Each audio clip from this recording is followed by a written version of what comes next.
पुण्यामध्ये आणखी एका जीबीएस रुग्णाची नोंद झाली, त्यामुळे आता पुण्यातील जीबीएस रुग्णांची संख्या 203 वर गेली आहे। आतापर्यंत 109 रुग्णांना डिस्चार्ज मिळालाय। अजून 54 रुग्ण आयसीयू मध्ये तर 20 रुग्ण व्हेंटिलेटरवर आहेत।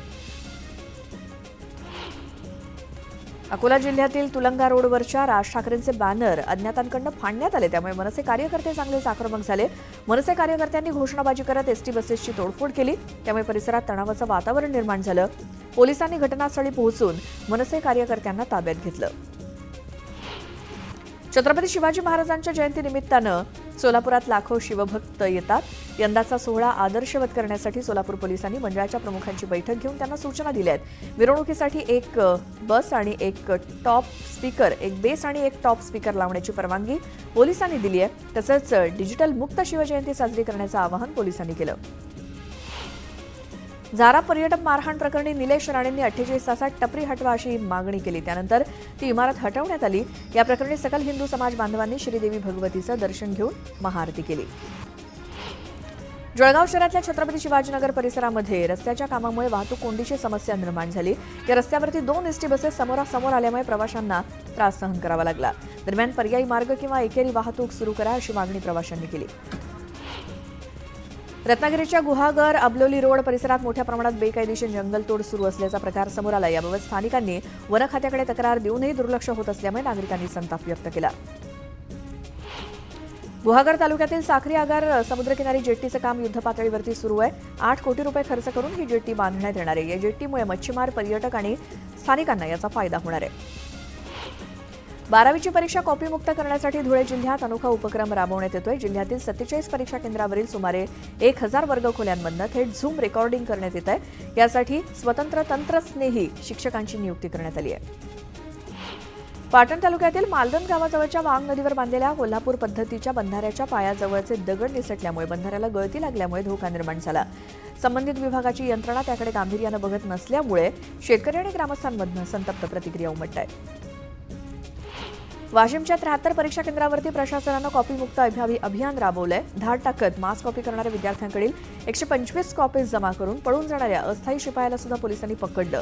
शिपायावरती गुन्हा दाखल करण्यात आलाय। कोकणात श्रीवर्धन समुद्रकिनारी ओल्या कोलिमाची आवक वाढली आहे।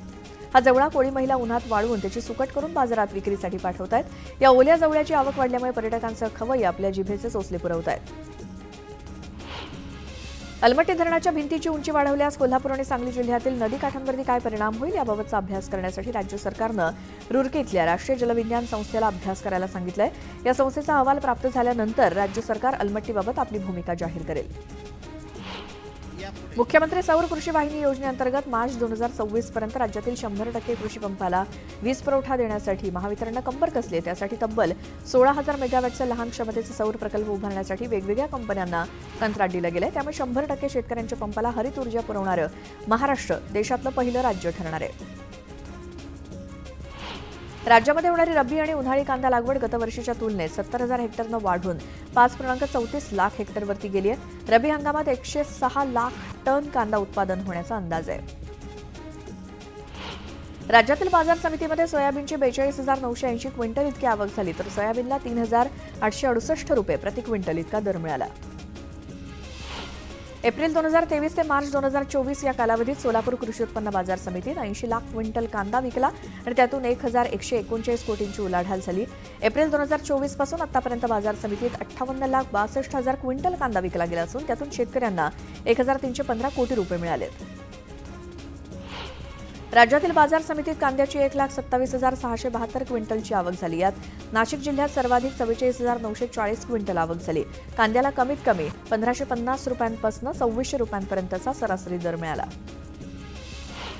नरखेड इथल्या एपीएमसी बाजारात सोमवारपासून मृगबहाराच्या संत्रा खरेदीला सुरुवात झाली। याप्रसंगी बाजार समितीच्या वतीनं संत्रा उत्पादकांचा गौरव करण्यात आला असून पहिल्या दिवशी 30,000 ते 35,000 रुपये प्रति टन इतका दर मिळाला।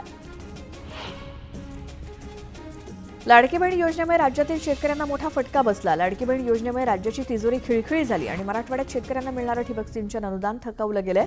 निधी नसल्यामुळे शेतकऱ्यांना पैसे कुठून द्यायचे असा प्रश्न कृषी विभागासमोर उभा ठाकलाय। लाडकी बहीण योजनेच्या माध्यमातून गरजू महिलांना महिन्याकाठी 1,500 रुपये दिले जातात, पण या योजनेमुळे जनआरोग्य योजनेसाठी सरकारकडे पैसेच नाहीत। जनआरोग्य योजनेचे कोट्यवधी रुपये सरकारनं रुग्णालयांना दिलेच नाहीत। जळगाव जिल्ह्यातील ममुराबाद इथे खंडोबाच्या यात्रोत्सवानिमित्तानं 12 गाड्या ओढण्याचा कार्यक्रम पार पडला. या सोहळ्याला पंचक्रोशीतील भाविकांनी मोठी गर्दी केली. 12 गाड्या ओढण्याची शेकडो वर्षांची परंपरा आजही कायम आहे. जळगाव जिल्ह्याच्या धरणगाव नगरपालिकेच्या शॉपिंग सेंटरमधील थकबाकीदारांनी कर न भरल्यामुळे 12 ते 13 दुकानं सील करण्यात आली आहेत. नळपट्टी न भरणाऱ्यांचं नळ कनेक्शन बंद करण्याचा इशारा देण्यात आला आहे. जळगाव शहरातील छत्रपती शिवाजीनगर परिसरात रस्त्याच्या कामामुळे वाहतूक कोंडीचा प्रश्न ऐरणीवर आलाय. 2 एसटी बसेस एकमेकांवरती आदळल्यामुळे चोपड्याकडे जाणारी वाहतूक काही काळ विस्कळीत झाली. राज्याचा महसूल वाढवण्यासाठी अर्थसंकल्पात दारूवरील कर वाढवला जाण्याची शक्यता आहे. राज्यातील विविध लोकप्रिय योजनांमुळे सरकारी तिजोरीवर कमालीचा आर्थिक ताण पडलाय. त्यामुळे दारूवरील कर वाढवण्याच्या हालचाली सुरू झाल्या आहेत. वाशिमच्या कारंजा शहरातील मॅटर्निटी आणि जनरल हॉस्पिटलवरती कारवाई करण्यात आली. अवैधरित्या गर्भपाताच्या संशयातून आरोग्य विभागानं कारवाई केली असून गर्भपातासाठी वापरण्यात येणारा औषध साठा हॉस्पिटलमधून जप्त करण्यात आला. कराड चिपळूण मार्गावरील एसटी बसवरती अज्ञातांकडून दगडफेक करण्यात आली. कराडजवळच्या विजयनगर इथल्या आरटीओ कार्यालयासमोर ही घटना घडली. त्यामध्ये बसच्या काचा फुटल्यात. प्रवाशांची मोठी गैरसोय झाली.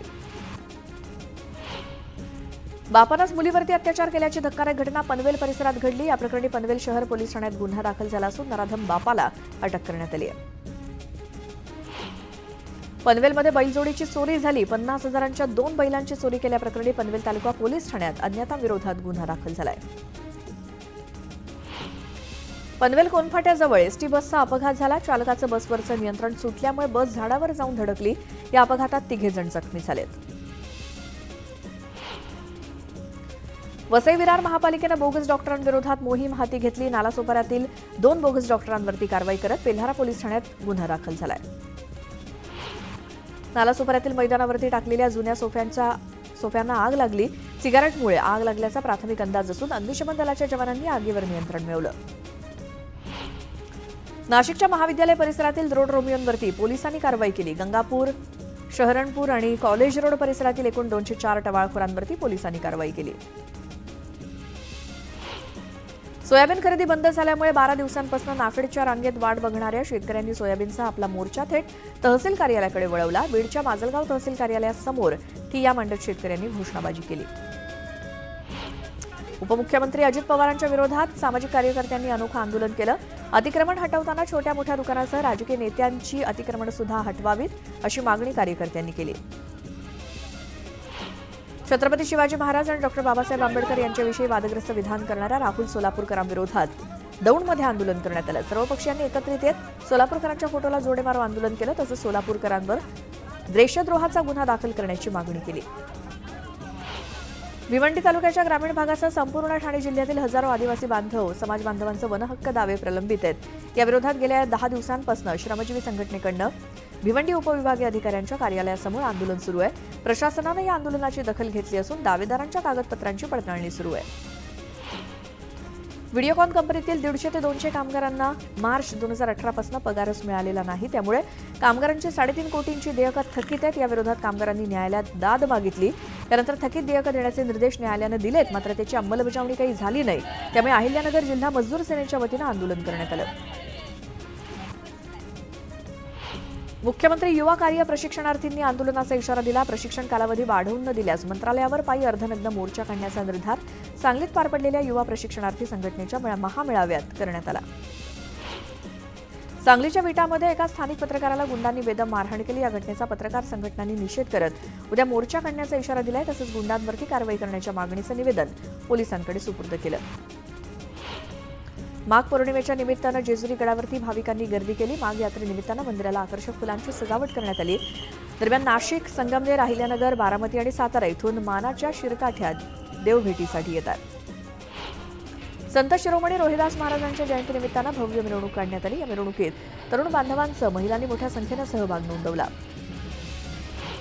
आई तुळजाभवानी देवीच्या गाभाऱ्याला माघ पौर्णिमेनिमित्तानं आकर्षक फुलांची सजावट करण्यात आली. देवीच्या सिंहासनाभोवती मोगऱ्यासोबतच इतर फुलांची सजावट करण्यात आली. तसंच बागायतदार शेतकऱ्यांनी देवीचरणी द्राक्षबागेतील पहिला मोहोर अर्पण केला.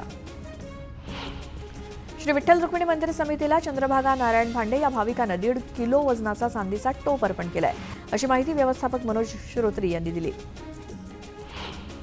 जळगाव शहरात संत शिरोमणी गुरु रविदास महाराज यांच्या 648व्या जयंतीनिमित्तानं मोची आणि चर्मकारी समाजाकडून संयुक्त प्रबोधन मेळाव्याचं आयोजन करण्यात आलं होतं. या मेळाव्यात एकजुटीचं महत्त्व, शिक्षणाची गरज आणि रविदास महाराजांच्या विचारांवरती मार्गदर्शन करण्यात आलं.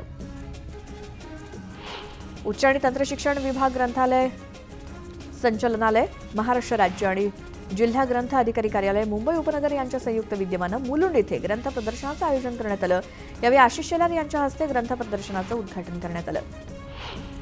लाखो भाविकांचं श्रद्धास्थान असलेल्या वाशिमच्या मालेगावातील संत अवलिया महाराजांची यात्रा सुरू झाली आहे.